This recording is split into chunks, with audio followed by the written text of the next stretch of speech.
കർണാടകയിലെ ഹസൻ ജില്ലയെ വലിയ ആശങ്കയിലാഴ്ത്തിക്കൊണ്ട് 2025 മെയ് അവസാനം മുതൽ ജൂലൈ ആദ്യവാരം വരെയുള്ള ഏകദേശം 40 ദിവസത്തിനിടെ 23 ഹൃദയാഘാത മരണങ്ങൾ റിപ്പോർട്ട് ചെയ്യപ്പെട്ടു. ഇതിൽ മിക്കവരും 20നും 40നും ഇടയിൽ പ്രായമുള്ളവരാണ്. ഈ സാഹചര്യത്തെ കൂടുതൽ ഗൗരവതരമാക്കുന്നു. സാധാരണയായി പ്രായമായവരെ ബാധിച്ചിരുന്ന ഹൃദയാഘാതം യുവജനങ്ങളിൽ വർദ്ധിച്ചു വരുന്നത് പൊതുസമൂഹത്തിൽ വലിയ ഭീതിക്ക് ഇടയാക്കിയിട്ടുണ്ട്. ഈ പ്രതിസന്ധി എങ്ങനെ ഉണ്ടായി? സർക്കാരും വിദഗ്ധ സമൂഹവും ഇതിനോട് എങ്ങനെ പ്രതികരിച്ചു? സാധ്യമായ വൈദ്യശാസ്ത്രപരവും പാരിസ്ഥിതികവുമായ കാരണങ്ങൾ എന്തൊക്കെയാണ്? ഇത് പൊതുജനാരോഗ്യത്തിൽ ഉണ്ടാക്കുന്ന പ്രത്യാഘാതങ്ങൾ എന്തെല്ലാമാണ്? തുടങ്ങിയ കാര്യങ്ങൾ ഈ വീഡിയോയിൽ പരിശോധിക്കുന്നു. നമസ്കാരം, ഞാൻ രഞ്ജിത്ത് കൃഷ്ണൻ. പുതിയ വീഡിയോയിലേക്ക് എല്ലാവർക്കും സ്വാഗതം. ഹസനിലെ ഈ ഹൃദയാഘാത മരണങ്ങൾ കേവലം ഒറ്റപ്പെട്ട സംഭവങ്ങളായിരുന്നില്ല. ഏകദേശം 40 ദിവസത്തിനുള്ളിൽ 21 മുതൽ 23 വരെ മരണങ്ങളാണ് ഹസൻ ജില്ലയിൽ മാത്രം ഹൃദയാഘാതം മൂലം സംഭവിച്ചത്. ഇതിൽ 19നും 25നും ഇടയിൽ പ്രായമുള്ള 5 പേരും 25നും 45നും ഇടയിൽ പ്രായമുള്ള 8 പേരും ഉൾപ്പെടുന്നു. ശേഷിക്കുന്നവർ മധ്യവയസ്കരായിരുന്നു. ഒരു ദിവസത്തിൽ മാത്രം 4 പേർ മരിച്ച സംഭവവും ഉണ്ടായി. ഇത് സാധാരണ മരണനിരക്കിനേക്കാൾ വളരെ കൂടുതലായിരുന്നു. കഴിഞ്ഞ 2 വർഷത്തിനിടെ ഹസൻ ജില്ലയിൽ 507 ഹൃദയാഘാത കേസുകളും 190 മരണങ്ങളും റിപ്പോർട്ട് ചെയ്യപ്പെട്ടിട്ടുണ്ട്. ഈ കണക്കുകൾ ഹസനിലെ ഹൃദയാരോഗ്യ സ്ഥിതിയുടെ ഗൗരവം എടുത്തു കാണിക്കുന്നു. ഈ മരണനിരക്ക് ഈ അടുത്ത കാലത്ത് വർദ്ധിച്ചു വരുന്ന ഹൃദയാഘാത കേസുകളുടെ ഒരു സൂചന മാത്രമാണ്. ഹൃദയാഘാത കേസുകളിലെ ഈ വർധനവ് ആരോഗ്യരംഗത്ത് വലിയ സ്വാധീനം ചെലുത്തിയിട്ടുണ്ട്. ഉദാഹരണത്തിന് ബംഗളൂരുവിലെ Jayadeva institute of cardiovascular sciences and റിസർച്ചിൽ ഹസൻ ജില്ലയിൽ നിന്നുള്ള ഹൃദയ സംബന്ധമായ OP വിസിറ്റുകളിൽ ഏകദേശം 8% വർധനവ് രേഖപ്പെടുത്തിയിട്ടുണ്ട്. ഇത് പ്രാദേശിക തലത്തിൽ ഹൃദയാരോഗ്യ പ്രശ്നങ്ങൾ വർദ്ധിക്കുന്നതിനും മതിയായ ചികിത്സാ സൗകര്യങ്ങളുടെ അഭാവത്തിനും തെളിവാണ്. ഹസനിലെ ഹൃദയാഘാത മരണങ്ങളുടെ വർധനവ് പൊതുജനാരോഗ്യത്തിന് ഭീഷണിയാണെന്ന് തിരിച്ചറിഞ്ഞുകൊണ്ട് കർണാടക സർക്കാർ അടിയന്തര നടപടികൾ സ്വീകരിച്ചിട്ടുണ്ട്. മുഖ്യമന്ത്രി സിദ്ധരാമയ്യ നേരിട്ട് വിഷയത്തിൽ ഇടപെടുകയും വിശദമായ അന്വേഷണത്തിന് ഉത്തരവിടുകയും ചെയ്തു. ഇതിന്റെ ഭാഗമായി Jayadeva institute of cardiovascular sciences and റിസർച്ചിന്റെ ഡയറക്ടർ ഡോക്ടർ രവീന്ദ്രനാഥിന്റെ നേതൃത്വത്തിൽ ഒരു വിദഗ്ധ സമിതിയെ രൂപീകരിച്ചു. 10 ദിവസത്തിനുള്ളിൽ അന്വേഷണ റിപ്പോർട്ട് സമർപ്പിക്കാനാണ് സമിതിയോട് ആവശ്യപ്പെട്ടിട്ടുള്ളത്. ഈ സമിതി മരണകാരണങ്ങളെക്കുറിച്ച് വിശദമായി പഠിച്ച് സർക്കാരിന് റിപ്പോർട്ട് സമർപ്പിക്കും. ഈ വിഷയത്തിൽ രാഷ്ട്രീയപരമായ ചില പരാമർശങ്ങളും ഉണ്ടായി. മുഖ്യമന്ത്രി സിദ്ധരാമയ്യ COVID-19 വാക്സിനുകൾക്ക് തിടുക്കത്തിൽ അനുമതി നൽകി വിതരണം ചെയ്തതുമായി ഈ മരണങ്ങൾക്ക് ബന്ധമുണ്ടോ എന്ന് സംശയം പ്രകടിപ്പിച്ചു. എന്നിരുന്നാലും ആരോഗ്യ വിദഗ്ധർ ജീവിതശൈലി ഘടകങ്ങളാണ് ഹൃദയാഘാത വർധനവിന് പ്രധാന കാരണമെന്ന് അടിവരയിട്ട് പറയുന്നു. ഇന്ത്യൻ കൗൺസിൽ ഫോർ മെഡിക്കൽ റിസർച്ചും all India institute of medical സയൻസും നടത്തിയ പഠനങ്ങളിൽ കോവിഡ് വാക്സിനും പെട്ടെന്നുള്ള മരണങ്ങളും തമ്മിൽ നേരിട്ടുള്ള ഒരു ബന്ധവും സ്ഥാപിച്ചിട്ടില്ലെന്ന് കേന്ദ്ര സർക്കാർ വ്യക്തമാക്കിയിട്ടുണ്ട്.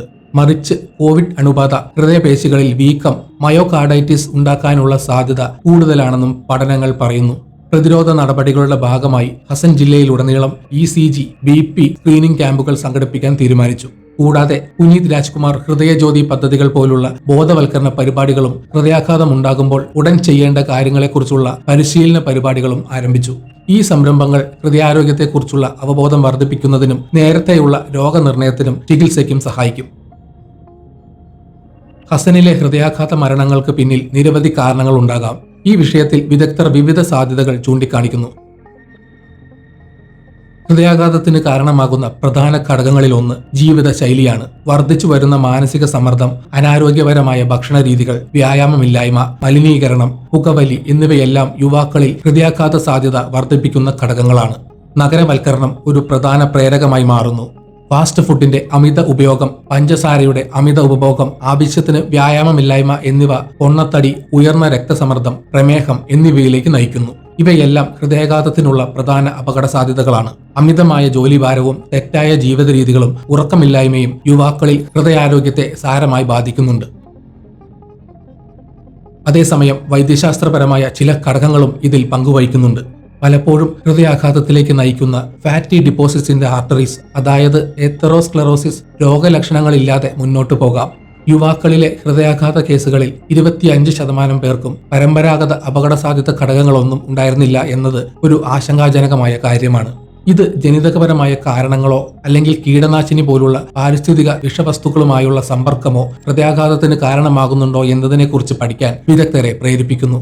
ആരോഗ്യ സംരക്ഷണ രംഗത്തെ അടിസ്ഥാന സൗകര്യങ്ങളുടെ അപര്യാപ്തതയും ഒരു കാരണമായി ചൂണ്ടിക്കാണിക്കപ്പെടുന്നു. ഹസനിലുള്ള താലൂക്ക് ആശുപത്രികളിൽ ST elevation myocardial infarction protocol പൂർണ്ണമായി നടപ്പിലാക്കാത്തത് ഹൃദയാഘാതം വന്ന രോഗികൾക്ക് സമയബന്ധിതമായി ചികിത്സ ലഭിക്കുന്നതിന് തടസ്സമാകുന്നു. സ്റ്റെമി എന്നത് ഹൃദയാഘാതത്തിന്റെ ഒരു ഗുരുതരമായ രൂപമാണ്. ഇതിന് അടിയന്തര ചികിത്സ ആവശ്യമാണ്. Centres four disease control and prevention വികസിപ്പിച്ച മോഡലുകൾ പൂർണ്ണമായി നടപ്പിലാക്കാത്തതും പ്രശ്നങ്ങൾക്ക് കാരണമാകുന്നു. നേരത്തെ സൂചിപ്പിച്ചതുപോലെ COVID-19 വാക്സിനുകളെ ഹൃദയാഘാത മരണങ്ങളുമായി ബന്ധപ്പെടുത്തുന്ന ചില രാഷ്ട്രീയപരമായ പ്രസ്താവനകൾ ഉണ്ടായിട്ടുണ്ട്. എന്നാൽ ICMRന്റെയും എയിംസിന്റെയും പഠനങ്ങളിൽ COVID-19 വാക്സിനുകളും പെട്ടെന്നുള്ള ഹൃദയാഘാത മരണങ്ങളും തമ്മിൽ ഒരു കാരണബന്ധവും കണ്ടെത്തിയിട്ടില്ല. വാക്സിനുകൾക്ക് മയോകാർഡൈറ്റിസ് പോലുള്ള പാർശ്വഫലങ്ങൾ വളരെ അപൂർവമായി ഉണ്ടാക്കാൻ സാധ്യതയുണ്ടെങ്കിലും COVID-19 അണുബാധയ്ക്ക് തന്നെ മയോകാർഡൈറ്റിസ് ഉണ്ടാക്കാനുള്ള സാധ്യത വാക്സിനേക്കാൾ കൂടുതലാണെന്ന് പഠനങ്ങൾ പറയുന്നു. തെറ്റായ വിവരങ്ങൾ പ്രചരിപ്പിക്കുന്നത് പൊതുജനാരോഗ്യ സംരംഭങ്ങളെ തടസ്സപ്പെടുത്താൻ സാധ്യതയുണ്ടെന്ന് വിദഗ്ധർ മുന്നറിയിപ്പ് നൽകുന്നു. ഹസനിലെ ഹൃദയാഘാത മരണങ്ങളുടെ ഈ കൂട്ടം പൊതുജനാരോഗ്യത്തിന് വലിയ പാഠങ്ങളും പ്രത്യാഘാതങ്ങളും നൽകുന്നുണ്ട്. ഹൃദയാരോഗ്യവുമായി ബന്ധപ്പെട്ട വിവരങ്ങൾ ശേഖരിക്കുന്നതിനും വിശകലനം ചെയ്യുന്നതിനും ശക്തമായ ഒരു നിരീക്ഷണ സംവിധാനം അനിവാര്യമാണ്. പതിവ് ആരോഗ്യ പരിശോധനകൾ, നേരത്തെയുള്ള രോഗനിർണയത്തിനുള്ള ഉപകരണങ്ങളായ ECG, രക്തസമ്മർദ്ദം, കൊളസ്ട്രോൾ പരിശോധനകൾ എന്നിവ വ്യാപകമാക്കണം. പ്രത്യേകിച്ചും യുവാക്കളിൽ ഹൃദയാഘാത സാധ്യത വർദ്ധിക്കുന്ന സാഹചര്യത്തിൽ സ്കൂളുകളിലും കോളേജുകളിലും ജോലി സ്ഥലങ്ങളിലും ഇത്തരം സ്ക്രീനിങ്ങുകൾക്ക് പ്രാധാന്യം നൽകണം. കോവിഡ് വാക്സിൻ പോലെയുള്ള വിഷയങ്ങളിൽ തെറ്റായ വിവരങ്ങൾ പ്രചരിപ്പിക്കുന്നത് തടയേണ്ടത് അത്യാവശ്യമാണ്. വാക്സിനുകളുടെ സുരക്ഷയും യഥാർത്ഥ ജീവിതശൈലി അപകട സാധ്യതകളും തമ്മിലുള്ള വ്യത്യാസം പൊതുജനങ്ങൾക്ക് വ്യക്തമായി മനസ്സിലാക്കി കൊടുക്കാൻ സർക്കാരും ആരോഗ്യ ഏജൻസികളും ശ്രമിക്കണം. ശാസ്ത്രീയമായ തെളിവുകളുടെ അടിസ്ഥാനത്തിലുള്ള വിവരങ്ങൾ മാത്രം പ്രചരിപ്പിക്കുന്നത് പൊതുജനങ്ങൾക്ക് ആരോഗ്യപരമായ തീരുമാനങ്ങൾ എടുക്കാൻ സഹായിക്കും. സ്റ്റെമി പ്രോഗ്രാമുകൾ രാജ്യത്തുടനീളം വ്യാപിപ്പിക്കേണ്ടത് അത്യാവശ്യമാണ്. ഗ്രാമീണ ആശുപത്രികളെയും സ്പെഷ്യലിസ്റ്റ് ആശുപത്രികളെയും ബന്ധിപ്പിക്കുന്ന ഒരു സംവിധാനം ഉണ്ടാക്കണം. പ്രാഥമിക ആരോഗ്യ കേന്ദ്രങ്ങളിലെ ജീവനക്കാർക്ക് ഹൃദയാഘാതം തിരിച്ചറിയുന്നതിനും അടിയന്തര വൈദ്യസഹായം നൽകുന്നതിനും ആവശ്യമായ പരിശീലനം നൽകണം. ഇത് രോഗികൾക്ക് കൃത്യസമയത്ത് മികച്ച ചികിത്സ ലഭിക്കാൻ സഹായിക്കും. ആരോഗ്യപരമായ ഭക്ഷണ രീതികൾ, വ്യായാമം, മലിനീകരണ നിയന്ത്രണം എന്നിവയെക്കുറിച്ചുള്ള ബോധവൽക്കരണ പരിപാടികൾ ഊർജിതമാക്കണം. പരിസ്ഥിതിയിലും ഭക്ഷണത്തിലും സുരക്ഷ ഉറപ്പാക്കുന്നതിന് കർശനമായ നയങ്ങൾ നടപ്പിലാക്കണം. കീടനാശിനികളുടെയും മറ്റ് രാസവസ്തുക്കളുടെയും ഉപയോഗം നിയന്ത്രിക്കുകയും അവയുടെ ആരോഗ്യപരമായ പ്രത്യാഘാതങ്ങളെക്കുറിച്ച് പഠനം നടത്തുകയും വേണം. ഇന്ത്യയിൽ മാത്രമല്ല, ലോകത്തിന്റെ മറ്റു ഭാഗങ്ങളിലും യുവാക്കളിൽ ഹൃദയാഘാത കേസുകൾ വർദ്ധിച്ചു വരുന്ന പ്രവണത കാണാം. അമേരിക്കൻ ഹാർട്ട് അസോസിയേഷന്റെ റിപ്പോർട്ട് അനുസരിച്ച് കഴിഞ്ഞ ദശകത്തിൽ 40 വയസ്സിൽ താഴെയുള്ളവരിൽ ഹൃദയാഘാതം 2% വീതം പ്രതിവർഷം വർദ്ധിച്ചു. 35-നും 54-നും ഇടയിൽ പ്രായമുള്ളവരിൽ ഹൃദയാഘാത നിരക്കിൽ 30% തൊട്ട് 45% വരെ വർധനവ് രേഖപ്പെടുത്തിയിട്ടുണ്ട്. യൂറോപ്യൻ സൊസൈറ്റി ഓഫ് കാർഡിയോളജിയുടെ പഠനമനുസരിച്ച് കഴിഞ്ഞ ദശകത്തിൽ 45 വയസ്സിൽ താഴെയുള്ളവരിൽ ഹൃദയാഘാതം 74% വർദ്ധിച്ചു. CDC റിപ്പോർട്ട് ചെയ്തതനുസരിച്ച് 2006-നും 2016-നും ഇടയിൽ 18-നും 34-നും ഇടയിൽ പ്രായമുള്ളവരിലെ ഹൃദയാഘാത ആശുപത്രിവാസങ്ങളിൽ 32% വർധനവുണ്ടായി. ഈ വർധനവിന് പ്രധാനമായും ജീവിതശൈലി ഘടകങ്ങളാണ് കാരണം. ഈ രാജ്യങ്ങളെല്ലാം ഹൃദയാഘാതം തടയുന്നതിനും നേരത്തെ കണ്ടെത്തുന്നതിനും വിവിധ ആരോഗ്യ പരിപാടികൾ ആവിഷ്കരിക്കുന്നുണ്ട്. ഇത്തരം ആഗോള പ്രവണതകൾ ഹാസനിലെ സാഹചര്യത്തെ ഒരു വലിയ ചിത്രത്തിന്റെ ഭാഗമായി കാണാൻ സഹായിക്കുന്നു. ഈ സംഭവങ്ങൾ ഒരു മുന്നറിയിപ്പാണ്. ഹൃദയാഘാതത്തിന് കാരണമായേക്കാവുന്ന വിവിധ ഘടകങ്ങളെക്കുറിച്ച് ആഴത്തിലുള്ള അന്വേഷണങ്ങൾ ഇപ്പോഴും നടന്നുകൊണ്ടിരിക്കുകയാണ്. എന്നാൽ ജീവിതശൈലി ഘടകങ്ങൾ, ആരോഗ്യ സംവിധാനങ്ങളിലെ അപാകതകൾ, പരിസ്ഥിതിപരമായ പ്രശ്നങ്ങൾ എന്നിവയെല്ലാം ചേർന്ന ഒരു ബഹുമുഖ കാരണമാകാമെന്നാണ് പ്രാഥമിക നിരീക്ഷണങ്ങൾ സൂചിപ്പിക്കുന്നത്.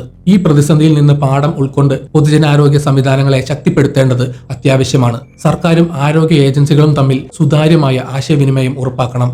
അനാവശ്യ ഭീതികളും തെറ്റിദ്ധാരണകളും ഒഴിവാക്കി ശാസ്ത്രീയമായ വിവരങ്ങൾ പൊതുജനങ്ങളിലേക്ക് എത്തിക്കണം. ഹസനിലെ സംഭവങ്ങളെക്കുറിച്ചുള്ള അന്വേഷണങ്ങൾ പൂർത്തിയാവുകയും അതിന്റെ കണ്ടെത്തലുകൾ ഭാവിയിലെ പൊതുജനാരോഗ്യ തന്ത്രങ്ങൾക്ക് വഴികാട്ടിയാക്കുകയും ചെയ്യേണ്ടത് അത്യന്താപേക്ഷിതമാണ്. ഹൃദയാഘാതം ഒരു വ്യക്തിയുടെ മാത്രം പ്രശ്നമല്ല, മറിച്ച് ഒരു സമൂഹത്തിന്റെ പൊതുവായ ആരോഗ്യ പ്രശ്നമാണെന്ന് തിരിച്ചറിഞ്ഞ് എല്ലാവരും ഒരുമിച്ച് പ്രവർത്തിക്കേണ്ട സമയം അതിക്രമിച്ചിരിക്കുന്നു. ഈ വീഡിയോ ഇവിടെ വെച്ച് നിർത്തുന്നു. നിങ്ങൾക്ക് വീഡിയോ ഇഷ്ടപ്പെട്ടെങ്കിൽ ലൈക്ക് ചെയ്യുക. ചാനൽ സബ്സ്ക്രൈബ് ചെയ്തിട്ടില്ലെങ്കിൽ മറക്കാതെ സബ്സ്ക്രൈബ് ചെയ്യണം. നിങ്ങളുടെ വിലയേറിയ അഭിപ്രായങ്ങൾ കമന്റിൽ രേഖപ്പെടുത്തണം. നോട്ടിഫിക്കേഷൻ ബെൽ ബട്ടൺ അമർത്താൻ മറക്കരുത്. മറ്റൊരു വീഡിയോയുമായി വീണ്ടും കാണാം. ബൈ.